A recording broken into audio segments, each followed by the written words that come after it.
They are bright. And Bill, I'll get you in that one over there. All right. Excuse me. Hi, I'm Bill Murchison. How are you? Nice to see you and to hear you. Thank you, Kim. Well, joining me up here is Bill Murchison. He is a career journalist, started in 1964, I believe, with a newspaper, ended up being the deputy editorial page editor for the Dallas Morning News for a number of years, left there, taught journalism at Baylor for 5 years, and then was for decades a syndicated columnist. So we wanted to get somebody up here in your profession. You can tell me what I got wrong. Oh, no, I'll tell you what you did right. You did everything right. On your tables, there should be some note cards with a pen. If you have a question, you can write it down, and there'll be somebody around to pick that up, and they'll bring it up to me, and I'll start out with the first question. You alluded to this. In the 60s and 70s, the left was the big defender of free speech. The right, I don't think they were ever as critical as they were portrayed, but the left was the one that was free speech. That has flipped. Now the right is the defender of free speech, and the left is the oppressor of free speech. What happened? Okay, so I have a very simple answer to this, which is that when you can't win the argument, then you got to shut down the other side. So, I really do think this is true. As the Democratic Party has moved more and more to the left, with policies that are clearly not popular among vast pockets of what is still a center-right nation. The answer to that is simply to try to shut down the other side's arguments. The easier to there push it through. And I really believe that's behind a lot of what we see right now. You know, this really got rolling probably about 10 years ago, just in terms of the tactics we're seeing right now. I remember writing a book called The Intimidation Game back not long after, well, around the time of Obama's second term election. And, you know, that's when we began to see things like the IRS targeting of conservative nonprofits. Many of you may remember the state prosecutors who went after the Club for Growth in Wisconsin and the donors of that outfit. But I think it was when you began to see a lot of people at the grassroots on the liberal side begin to adopt these new tactics to simply shut their opponents down rather than engage them in a debate. Bill? Kim, the idea that Americans would work to shut down the speech rights of other Americans would suggest to me that the fundamental problem here is a cultural problem. That is to say that our people have lost faith in the essentials of democracy and freedom, or if they haven't lost total faith in it, that they have acquired, and I think you touched on this. There's a certain element of cowardice in their response to assaults. I wonder if you might comment on that observation. No, that's right, but it's also, I think you're completely right, which is that we see these institutions abdicating their duty, right? I mean, there should be nothing, if you are a university president, there should be few things that you are prouder of than standing up and saying, we will have diversity of thought on this campus. I fundamentally will have free speech on this campus. If we can't do it here, we won't do it anywhere. But I think that you end up in this vicious spiral of circle, because you're right.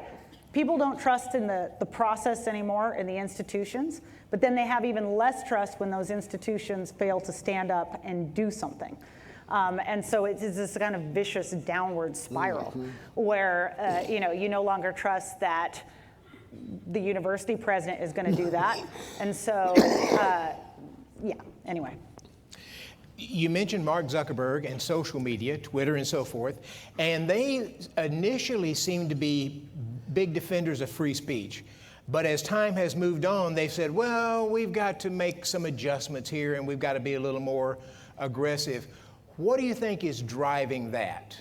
Oh, well, it's very obvious. It's those hearings in Washington, but it's also the threat. Look, I don't think it's a coincidence that social media suddenly became much more willing to shut down Parler or throw the president off after Joe Biden won election. Because suddenly it was very clear that you were going to have the levers of power in Washington being run by an administration whose side had said, you need to do something. Now, if you stand up and you say, I'm not going to do it, there are infinite many different ways that unscrupulous bureaucrats and members of Congress can make your life very miserable through investigations, through fines, through antitrust policy in the Department of Justice. Maybe you get a lawsuit trying to break up this or that division. I mean, I'm not suggesting, I don't want to be so cynical as to suggest that this is exactly how Washington happens every day, but you don't have to actually see the examples of it. It's the threat of it is what matters. And when you have politicians going out there saying, nice business, be nice if you could keep it, right? That is what is the message is given in all of these hearings. Bill? Yeah. Kim, I wanted to ask how you see things from the editorial tower of the Wall Street Journal, the greatest newspaper in the United States. After the as far Dallas as I'm Morning concerned. News. Well, that was in the past.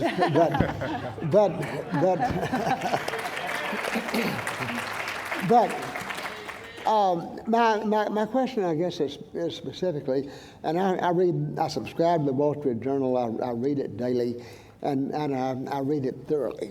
And I'm wondering, what does the editorial section make of the threat?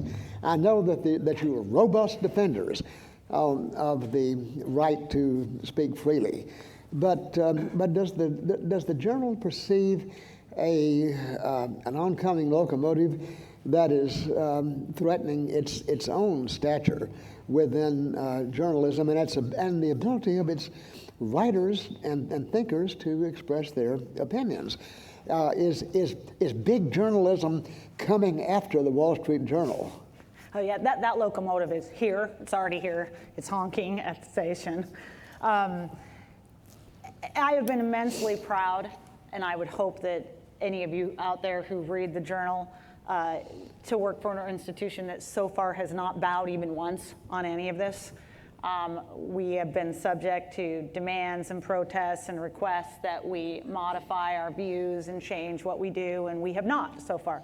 I mean, some of you, to give a little example, if you go out right now, there's actually a petition circulating on an outfit called change.org or something. You can do an online petition. Many of you who read the Journal may know that every year in Thanksgiving week, we run an editorial that was written by one of our editors, Vermont Royster. And it quotes a passage of language that was written at the time of the Pilgrims. And there is a reference in it to wild men, W-I-L-D-E. And it was obviously a reference to Native Americans. And people are demanding that we no longer run that editorial, that piece every year because it is offensive. Many of us would argue that this is a piece of writing from the time. It is a historical document and we can't simply erase that history, right? And most of it is obviously a celebration of what ended up gave us our Thanksgiving holiday, a celebration of all involved. But because there is a word in that some people find offensive, there is a push to have it gone. This is the kind of thing you see all the time against publications across the field. And it's the sort of thing that you got to try to stand strong on. Several questions deal with something that's happening in Texas, which I suspect you're generally familiar with. There's been concern among parents that books in school libraries, public school libraries, some are pornographic or promote certain types of lifestyles and other things of that nature. And there's been a certain push to say, and we've heard it in the local news media, we need to pull those books out because it's not appropriate for third or fourth or fifth graders or something like that.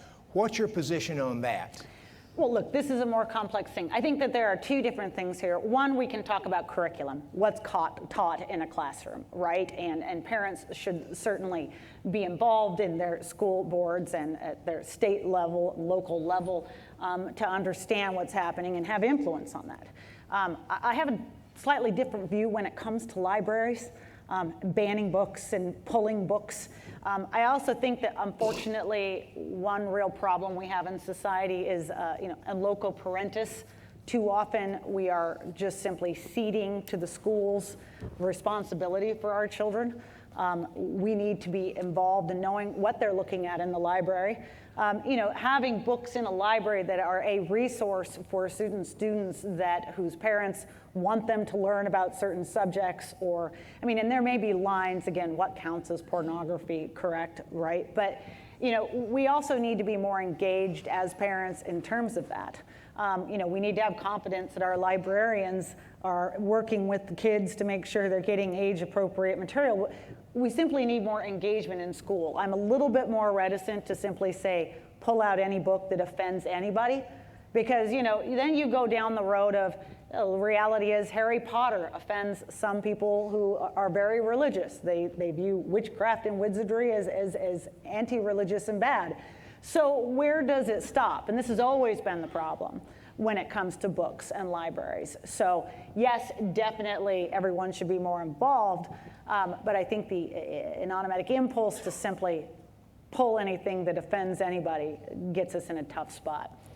Yeah, I wonder, Kim, if the basic problem here is the lack of moral grounding in the community itself that has schools, such schools as we've talked about, that think it's necessary to acquaint the youth of America with lesbianism and all the wonders of LGBTQ life and the crimes of the white race and so forth and so on. This would not have happened in an older time, a time I have to confess that I have direct memories of, having been in school then, and so it gets back to the problem that I mentioned in my first question to you about the cultural problem that we're having in our country.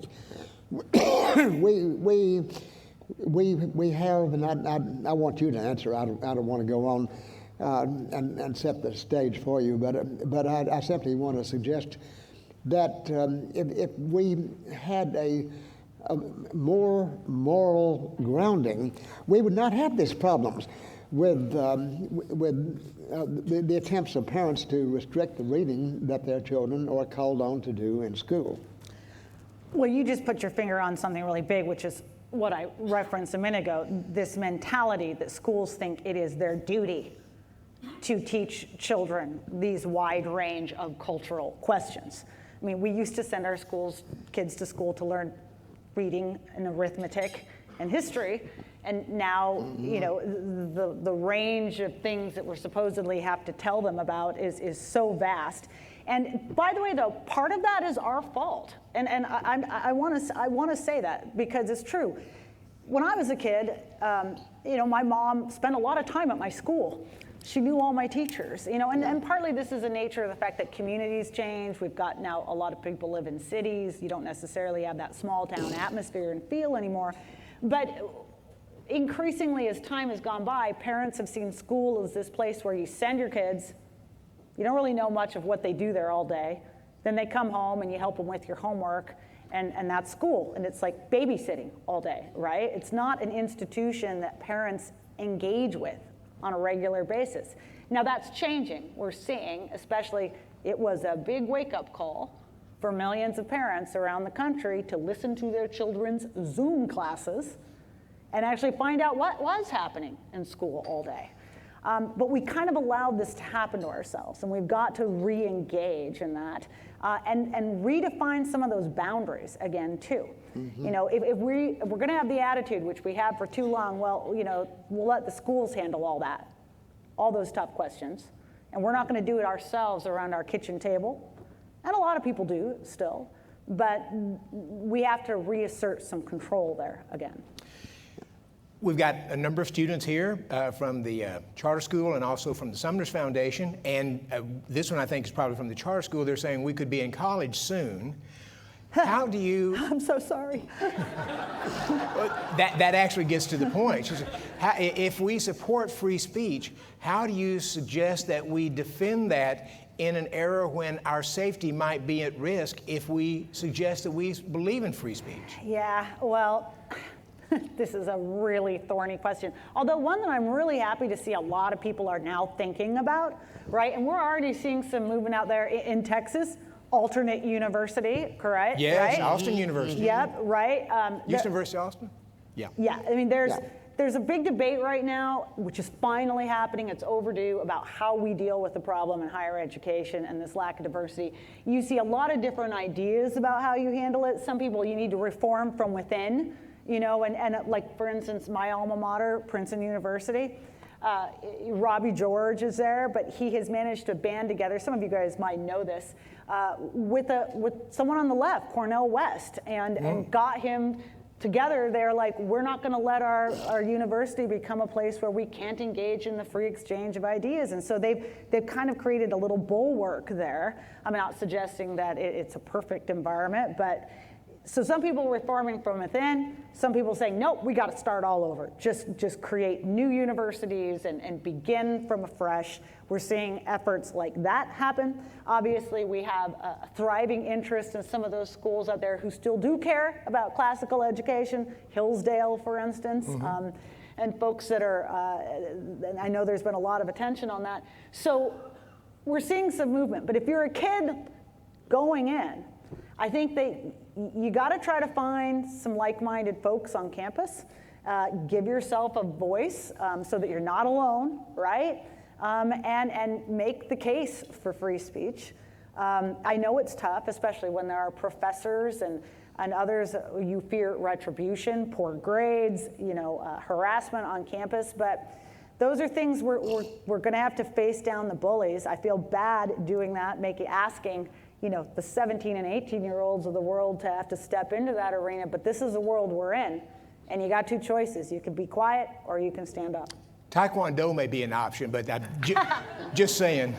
Bill? I think that actually this could be a very exciting time. Yes. For those students. This era of restoration, as it might be called, stand up and take your medicine, because if you believe in something, stand up and assert it. When I was at the University of Texas, the level of political engagement was very marginal, and we took our philosophy from Peter, Paul, and Mary. How many roads must a man walk down, and so forth and so on, and nobody especially was challenged. And so I think it could be, and I'm here again, I'm not trying to put words in your mouth. This is my habit. Having functioned like you as an opinion journalist, my whole life I tend to state things in declarative form rather than interrogatory. But it does seem to me that there can be a great deal of satisfaction in taking a stand for truth, and even maybe receiving some unpleasant pushback. Oh, yeah, absolutely. I mean, there's a word for this. It's called having principles. Yeah. And if it makes you feel any better, some of the students who asked this question, just know that it doesn't matter how lofty or high you get, making these decisions can still be really unpleasant from a personal level. I always remember, it's one of my favorite stories. It was told to a reporter that was doing a profile on the late Justice Antonin Scalia. And he had talked about the aftermath of his decision to sign on to that decision that protected the right of people to burn the American flag. And that was something that he decided was a principle he held dear, but he told about how Mrs. Scalia was not happy with that decision, and for some time after that would come down and slam his breakfast in front of him while she whistled, "It's a grand old flag." Sometimes the pushback to standing up for your principles can even happen back to, within your home and things. You never are immune to it.